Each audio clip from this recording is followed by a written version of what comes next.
Do you want to build a morning routine that's really filled with confidence, that's filling you for confidence for the day? Well, today I'm going to share my personal routine following my episode last week on how to build confidence from a morning routine. And if you stay until the end, I have an extra point for you then as well. Now, just before we dive in today, I just want to mention that if you're really looking to increase your self confidence, really take it to the next level, you want to keep up to date with all the episodes, all you got to do is click in the link in the show notes below to sign up for our free weekly newsletter, where I'll also give you a weekly confidence tip.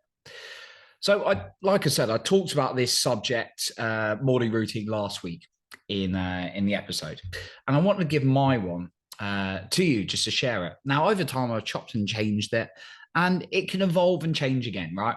We're going through life, and what works for us in one moment in life may not work at a later stage, right? And I've always been somebody who likes structure. I do like being spontaneous as well, but I do like structure. I do quite well with things like maths, logical things, because I like following a set of instructions. And when things are just kind of like up in the air, I get a little bit uncomfortable sometimes, right? If it's too much in flow or I'm not clear about something. So I like to have a little bit about structure around my morning routine. The problem is I used to make it so strict and what I thought I had to do that it really just tired me out and really frustrated me. And then it'd impact my confidence because I wasn't doing it to the max. And yeah, I just get really frustrated in this loop. Now, some people like to do things and others like to do other things, right? That's part of this. And I used to think there's a perfect morning routine. There really is not. Now, I want to ask you this. How does it help you by perhaps setting up, a lot of the times I found setting myself unconscious routines which don't serve me? So I wanted to ask you, how does it help you when you're just going through the same motions day in, day out, and then you realize you've got a routine that's not set up for success? Well, I want to share mine today, just to give you some ideas. So the first thing I do is I go to the gym now, or well, it is the gym. I don't tend to go outside. If I'm doing running, it'll be later in the day. And what that does, it gets me changing my state. It gets me, and fortunately, the gym's right next door to me. So it takes me like pretty much 5 minutes from door to door. So I go to the gym, I get myself in a better state. Now, sometimes I do more intense exercise like I did this morning, like intervals on the treadmill. Sometimes I'll do something a bit lighter. Sometimes I might lift weights. Now, I've got to be careful with weights because it's early in the morning. So I'll do that early on. Then what I'll do is I used to get into a morning routine and I'd be like, and what that does is it's allowed me to see I've already achieved something and I pat myself on the back and praise myself, right?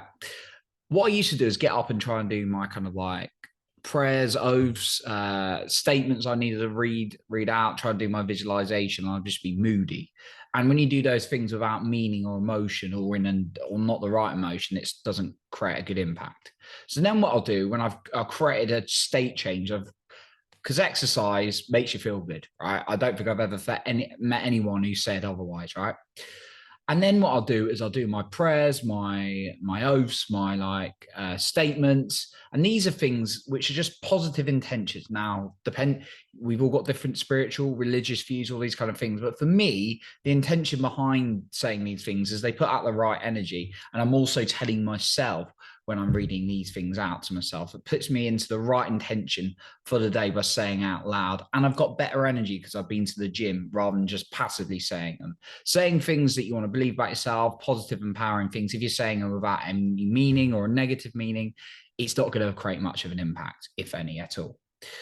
Then what I do is I go into a little bit of breath work. Now, this expands a little bit on the feel good state. I used to just do breath work when I got up, and I found exercise boosts it even more.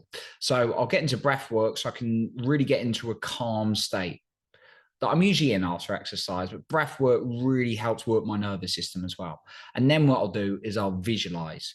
I'll meditate and I'll visualize. There's a great book I read, From the Core by John Wineland, and there's questions you go through, and I keep going through them and I ask myself a question like, how can I be more at peace with myself, or how can I look after more of my feminine energy, because we've all got masculine and feminine energy, and I tend to, in the past, I've tended to ignore mine and just be like masculine, go, go, go, go, go, right? So those are kind of questions that I reflect on. I'll meditate and I'll visualize my ideal scene of my life, and then actually start visualizing the next steps not like I've got this big dream and then actually what are the next steps. And it could be I need to like hire this coach. I need to go and do this at the gym this week, or I need to do this in my business, or whatever it is, or in my sales, I need to change this, right? So then I'll do that visualization. And then what I'll do is I'll plan the day. And then I'll just plan my day. So I'll planned it the night before, but then I'll start writing down a reminder of my goals and my targets for the day, and my goals and my targets for the week, because that gets me embedding that even more into my system. And then I'll pat myself on the back and I celebrate that I've done it, because that's the essential in order to build it further faster. Now, I've got the extra one for you I want to end on. Just before that, though, I wanted to mention that if you want to make sure you're getting hold of every episode and you're making sure you're in the loop all the time, all you got to do is click in the link below to also get a free confidence tip. And you can subscribe to our free weekly newsletter, absolutely free, like I said. So just click that link in the show notes below. Okay, my final point I want to end on is just experiment and see what works for you. And then the added sort of part to that is make it as short as possible for things. I used to think I had to meditate for like an hour. That's just not sustainable. It's like when people go to the gym for like, they say, I'm going to go 2 hours a day and they've not been for 6 months. Make new things really simple, even if it's 5 minutes, because that will start building a habit, and therefore it's more likely to stick if you make it simple as possible. So it was a nice short one I wanted to make today, just talking about my morning routine and what works for me and what really builds my confidence, and share that with you today. So that's what I've got for you today. I appreciate you for being here. And remember, you are in control of your own self-esteem and confidence.